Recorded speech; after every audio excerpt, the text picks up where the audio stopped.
Shalom, shalom. We're back with another video. Before I get started, give all praise, honor, and glory to Yahweh, Bahashem, Yahweh Shai, Bahashem, Rakah Kwadash, to the elder apostles and elder bishop, the great millstone who rule well, to the 144,000, to the 1/3, to the elect, Shalom. I'm here with a video I'm going to call When Yahweh Put Spirits on You. All right. Reading this article says a Calvin Klein model 20 stabbed young dad to death in the Bronx, but doesn't remember what happened. A successful male model has been arrested for allegedly stabbing a young dad to death in the Bronx in New York. Dana Saxon, who has appeared in Vogue and Calvin Klein ads, was arrested and charged with murder in relation to the killing of a 35-year-old father of one, Kadeem Grant, according to NYPD. The 20-year-old from Manhattan is accused of stabbing Mr. Grant in the chest, hands, and feet. So he just didn't stop in one place. He just went to hacking up, huh? He was found inside the entrance of an apartment building at 384 Grand Concourse shortly before 3:30 p.m. on Sunday, cops said. Okay. I can see why that happened. This picture says everything. A knife was found near the victim's body, as were blood splatters down the front step of the Mott Haven building, according to cops. Grant, who has a young daughter, was pronounced dead at the scene. The model's mother told New York Daily News her son wasn't a killer, she said. I don't know what happened, but I can tell you based on what I do know that it's not going to be as simple as you want to make it. From the looks of this picture, that probably was your son's lover. Hey, this picture says a million words. It probably was his lover. It was a crime of passion. Sodomites, basically. Dinah didn't just decide to murder somebody. He does not know what happened. Saxon was arrested on Monday before being hospitalized for minor injuries, report the Post. The alleged killer appeared in Vogue, Italy, and modeled for JD Sports, Calvin Klein, and Levi's, according to his Instagram profile. Well, like I said, looking at that picture, they were probably lovers. Yeah, just honestly speaking, his spirit screams sodomite to me. But here's the thing. He could have really did just flipped out. Why? Because Yahweh Bahashem Yahweh Shai had already pronounced death to the other guy for something he did in this life or in a past life. I mean, we don't know, but obviously death was pronounced upon him by the Most High himself. So all the Most High did, activated that spirit created for vengeance. And we got a situation where that spirit did its job, did it well, and after they got off on him, the man really probably just don't know. And we're going to go, that's going to be our first scripture, Sirach 39, starting at 28. This is the book of Ecclesiasticus, or Sirach 39, 28. There be spirits that are created for vengeance, which in their fury lay on sore strokes. And they say he stabbed him from the chest to his legs to his feet. Laid on sore strokes on him. In the time of destruction, they pour out their force and appease the wrath of him who made them. And who made these spirits? Yahweh Bahashem Yahweh Shai. So that force that they poured out was what Yahweh Bahashem Yahweh Shai wanted them to do. Fire, hail, famine, and death, all these were created for vengeance. Teeth of wild beasts, scorpions, and the sword punishing the wicked to destruction. See? Like I said, it was either something he did in a past life, but if it's what I think it is, like I said, old boy looked like a sodomite, and that was probably his lover. They could have got him for that abomination. Just me speaking as a man. 31. They shall rejoice in his commandment, and they shall be ready upon earth when need is. And when their time is come, they shall not transgress his word. And the Spirit didn't transgress his word. It laid heavy sword strokes upon that guy. And he brought about the vengeance of Yahweh Ba'ashem Yahushua by putting him to death. Now this other guy, he's going through judgment too, because he murdered the other guy in cold blood, so he has to go to jail. That's judgment also from the Lord. And I'm pretty sure, like his mom say, he wouldn't do it for no reason, or he ain't that kind of person. But guess what? Yahweh Ba'ashem Yahushua run the whole show. There's nothing we don't do that he don't guide us to. Now, ultimately, he'll put a spirit on you that'll guide you that way to do the evil things you do, but ultimately it's you that do it. So you can't blame the Lord for it. Like I said, I wouldn't be surprised if they were lovers. You can look at it. That was one of them crimes of passion. Maybe he didn't want to be out in the open with the guy, and he got fed up and he blacked out. Got so angry, that spirit done jumped on him. And you see what happened. Death came about in the end. All right, we're going to go here. Proverbs 20 and 24. Man's going are of the Lord. How can a man then understand his own way? See? Him killing that other guy was the Lord's doing. Yahweh Ba'ashem Yahushua put that spirit upon him, to that spirit created for vengeance, to wipe him out in a gruesome fashion. It wasn't just one little stab to the chest and he died. Like they say, multiple stab wounds that led from his body down to his feet.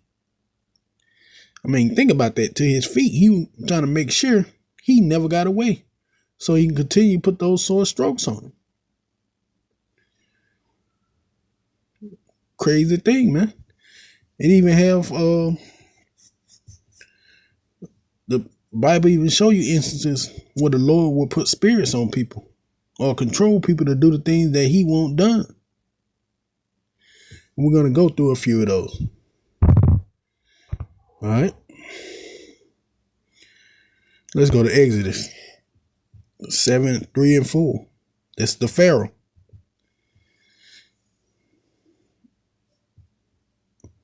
Let's see. Instead of 3, let's take it back to 2. Let me see if that's what I want. Yep.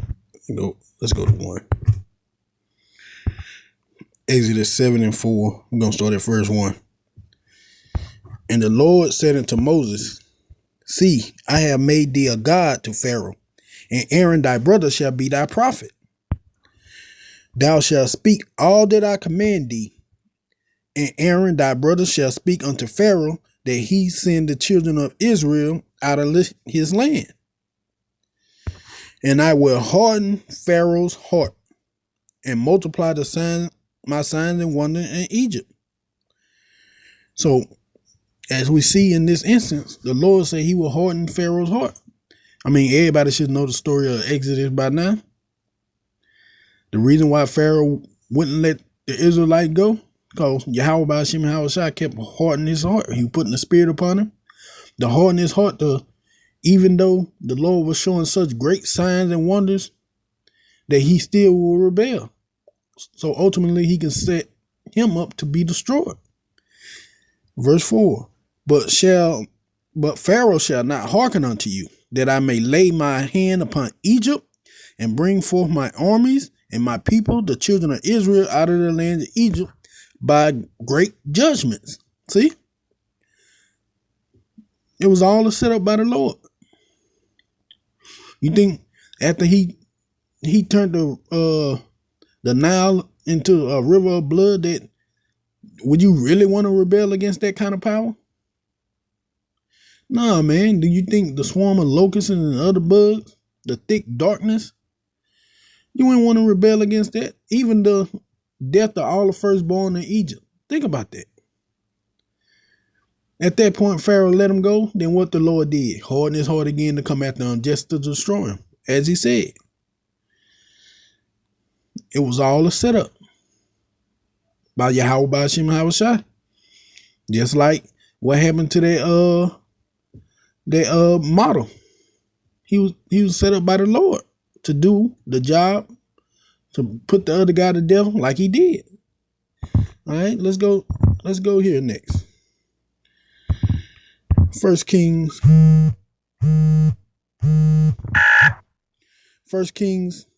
22 and 19. And he said, "Hear thou therefore the word of the Lord. I saw." Well, let's try 18. That was maybe 18 or 17. Let's see.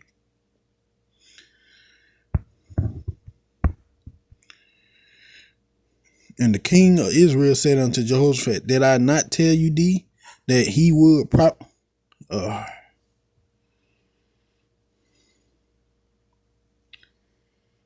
let's see.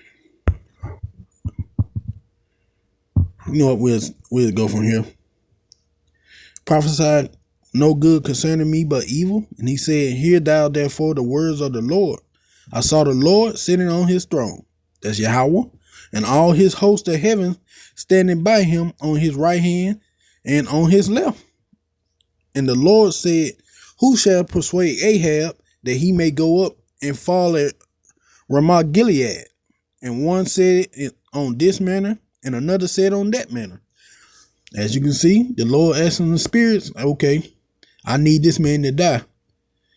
Who got the best plan? So the spirits started telling them, hey, I can do this, I can do that. We're going to continue to read. And there came forth a spirit and stood before the Lord and said, I will persuade him. And the Lord said unto him, Wherewith? So he asked him, how are you going to do it? And he said, I will go forth, and I will be a lying spirit in the mouth of all his prophets. And he said, Thou shalt persuade him and prevail also. Go forth and do so. So you see, the Lord can put spirits on you to do exactly what he wants you to do. He's too righteous, too perfect, too glorious to do evil. That's why that scripture in Ecclesiastes 39 say he got spirits that are created to do that stuff, created for his vengeance. And as you see, they happy to do the work. Look at this situation with Ahab.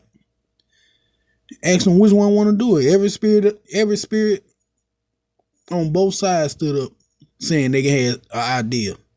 Happy to do the commandments of Yahweh Ba'ashem Havashai.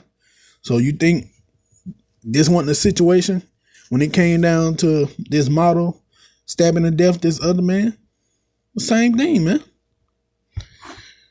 Let's get one more.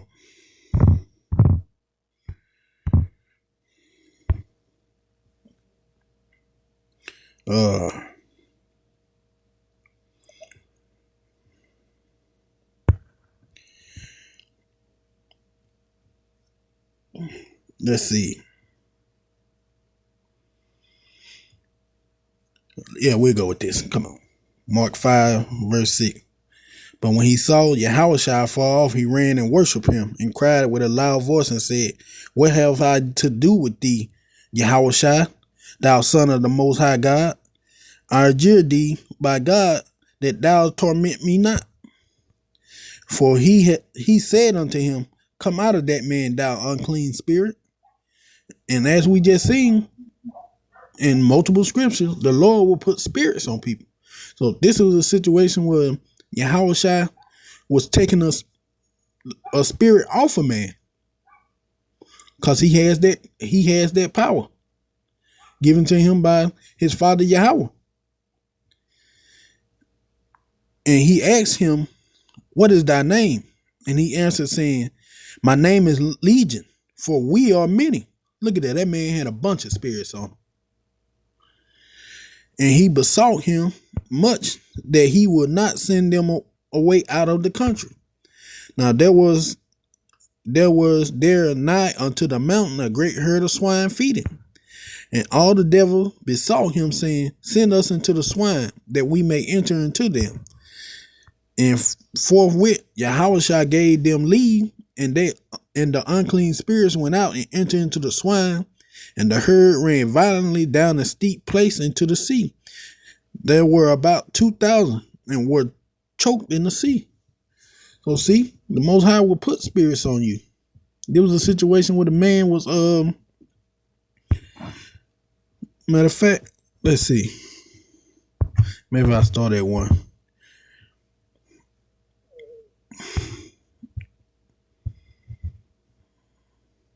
And when he came over to the side of the sea unto the country of Gardenes, and when he was come out of the ship, immediately there met him out of the tombs a man with an unclean spirit, who had his dwelling among the tombs, and no man could bind him, no, not with chain, because that he had been often bound with fetters and chains, and the chains had been plucked asunder by him, and the fetters broken to pieces. Neither could any man tame him. See, those spirits on this man, they bind on him with chains now, and he just turned them off like paper. So what you think this man who had a spirit created for vengeance that was put upon him, what you think he was going to do? He overpowered the other man. And when he overpowered him, he brought death upon him. But Yahweh Shem and Yahushua can do that. He can put these spirits on you, and these spirits get on you. They're going to make sure they do their job.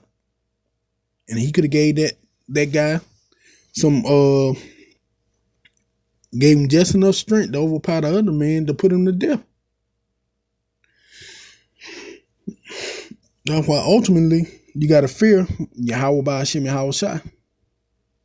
Because once you get into his crosshairs, once he sentenced death, or he maim you, tear arm or leg off, or he cripple you, or whatever sentence, whatever judgment he put upon you, man, you gotta be afraid of the Lord.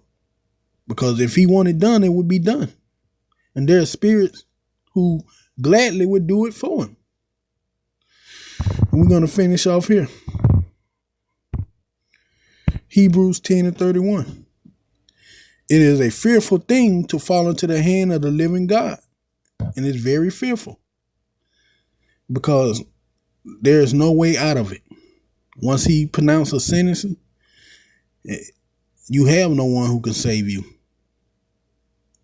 There's no one or nothing that can save you from the wrath of Yahweh Ba'ashem Yahushua. But I hope this video was edifying. Give all praise, honor, and glory to Yahweh Ba'ashem Yahushua. Shalom.